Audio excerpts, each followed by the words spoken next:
Dear Kuya Poy, ako po si Lira, 26 years old mula dito sa Pasay. Aminado akong may pinagdaraanan kaming problema ng boyfriend ko ngayon. Yan ay matapos kong madiskubre ang kalokohang ginagawa niya noong mga nagdaang buwan.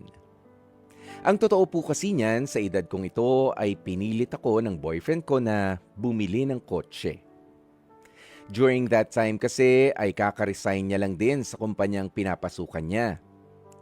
Plano kasi ng boyfriend ko na pumasok sa business ng TNVS at gamitin ang coaching binili ko para may pagkakitaan. Hinayaan ko siya, Kuya Poy, na mag-asikaso ng lahat ng mga papeles na gagamitin at kakailanganin para makapagsimula na siya ng pagmamaneho. Dahil hindi naman ako marunong mag-drive, ay siya lang mag-isa ang gumagamit nito. Mag-live-in na kasi ang setup naming dalawa, Kuya Poy. Noong simula, napapansin ko na late na umuuwi ang boyfriend kong si Bennett. Sa tuwing chinecheck ko ang kotse niya, ay parang may napapansin akong amoy pabango ng babae. Pero dead man naman sa akin yun. Iniisip ko na lang na baka car freshener lang ito, kaya ganoon kabango ang kotse ko. Hanggang sa may nakita akong notification sa cellphone ni Bennett na gamit daw ang pangalan ng ate niya. Kesyo nagpapasundo raw ito sa kanya kinabukasan. Pero alam mo, Kuya Poy, sa totoo lang, iba ang pakiramdam ko nang mabasa ko ang mensaheng yun. Sobrang layo kasi yun sa bahay namin ni Bennett. Nag-message naman ako doon sa babaeng sinasabi ng cellphone ni Bennett na ate niya. At sa totoo lang, ay hindi naman na ito nagtagupa. At siya pa nga ang may lakas ng loob na magkwento sa akin na may ginagawa nga raw silang himala sa loob mismo ng kotse ko. Hindi ko alam kung dapat ko bang paniwalaan kasi pakiramdam ko ay gumagawa lang ng paraan kung sino man ang babaeng yun na hiwalayan ko ang boyfriend kong si Bennett. Ang sabi pa nga ng babae ay may nangyayari raw sa kanila sa loob mismo ng kotseng ipinundar ko. Bilang patunay daw ay pwede ko raw buksan yung maliit na parang drawer sa kotse ko, yung glove box. At makikita ko raw doon na may undies na nakalagay. Tinignan ko ang laman ng glove box na yon. At tama nga, Kuya Poy, ang sinabi sa akin ng babae. Ang babae raw ni Bennett. At nagawa ko ngang kumprontahin ang ka-live-in ko dahil dito. Tama raw ang nadiskubre ko na may isinasakay daw siyang babae sa sarili kong kotseng ipinundar para sa amin. Pero hindi raw totoo na may nangyayari sa kanila sa loob ng kotse. Ang tingin ni Bennett, mukha raw gumagawa ng paraan ang babaeng yun para papaghiwalayin kami ng kasintahan ko. Kuya Poy, sa totoo lang, sa ngayon ay hindi ko alam kung ano ba ang iisipin, kung ano ba ang gagawin ko, at kung sino ba sa kanilang dalawa ang paniniwalaan ko.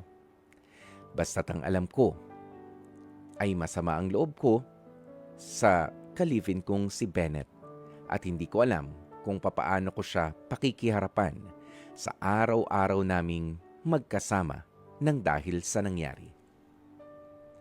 Hanggang dito na lamang muna ang storyang ibabahagi ko sa inyong programa. At sana ay mabigyan niyo po ako ng payo sa kung ano nga ba ang mga susunod kong dapat pang gawin. O may dapat pa nga ba akong gawin? Lubos na gumagalang, Lira.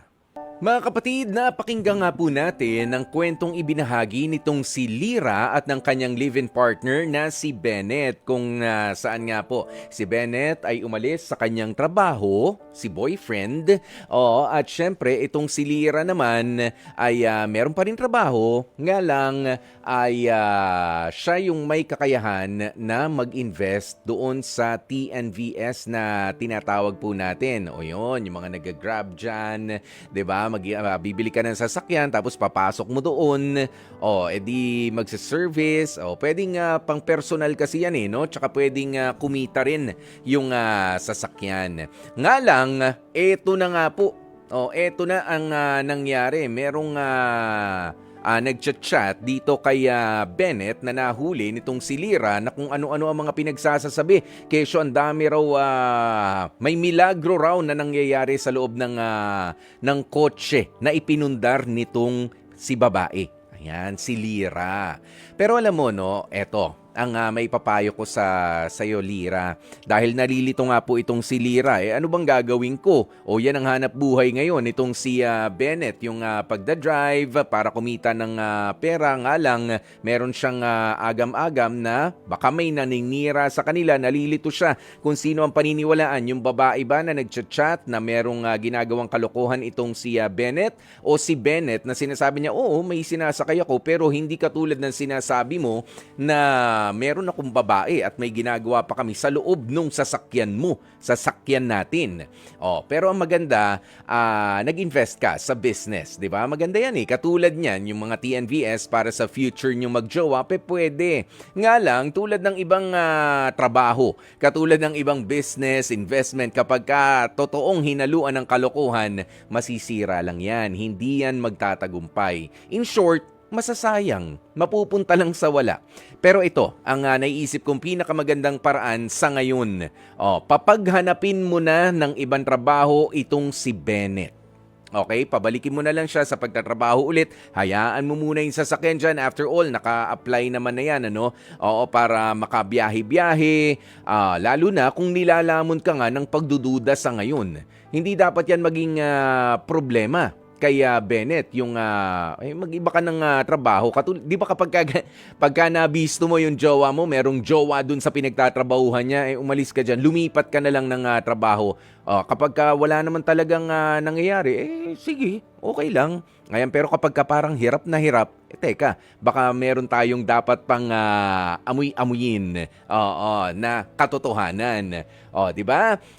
Yes, may mga babayarin doon sa investment mo, lalo na sa sakyan, 'di ba? May mga monthly yan, may maintenance yan, pero kung pareho kayong kakayod ulit at makahanap nga ng trabaho itong si Bennett, mapagtutulong-tulungan. Oo, mababayaran yan, sinisigurado ko sa inyo. Nga lang, isasakripisyo mo na muna. Pwede pa namang kumita yung kotse na ininvest mo habang nagtatrabaho kayong dalawang magjowa, kayong mag-live-in. Papaano? Paboundaryhan mo. May mga ganun naman magbaboundary sila. Wala nga lang sa kamay ninyo the same malasakit para doon sa sasakyan na sa inyo sana, iingatan ninyo. Iba pa rin kasi kapag pinapaboundaryhan sa iba, di ba? Pero meron naman mga may ingat na driver dyan. It's as if kanila rin yung sasakyan na kanilang minamaneho, no? May malasakit. Pero you don't expect that anymore kapag ipapaboundary mo na sa iba. Para kumita yan, kesa nakaparada yan dyan, iba na lang.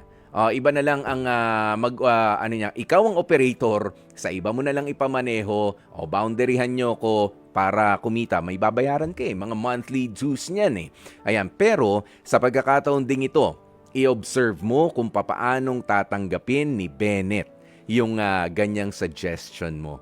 Ano ba ang magiging reaksyon niya na huwag ka na muna magmaneho, maghanap ka ng ibang trabaho, pababoundaryhan natin yan. Kung walang magbaboundary, walang magdadrive, dyan lang yan, iparada lang yan. After all, sa pangalan mo yan hindi nyo pa maituturing na conjugal property nyo yan. Hindi naman kayo kasal.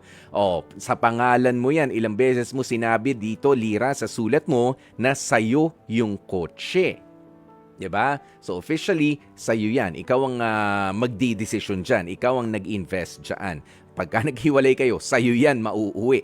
Sa'yo 'Di ba? Hindi naman pupuwedeng, mapunta kay Bennett dahil siya ang marunong magmaneho. O bakit wala ka bang kamag-anak? Kung saka-sakali lang in the event na kayo ay, mapag-usapan ninyong maghiwalay na, sa'yo dapat 'yan mauwi. Pero sa ngayon, obserbahan natin.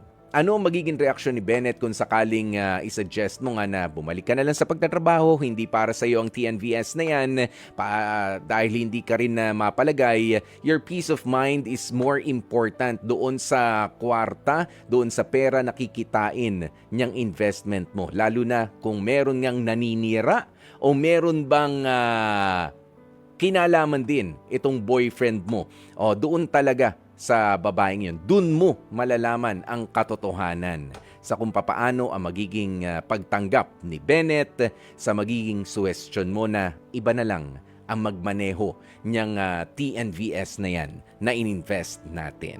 Okay?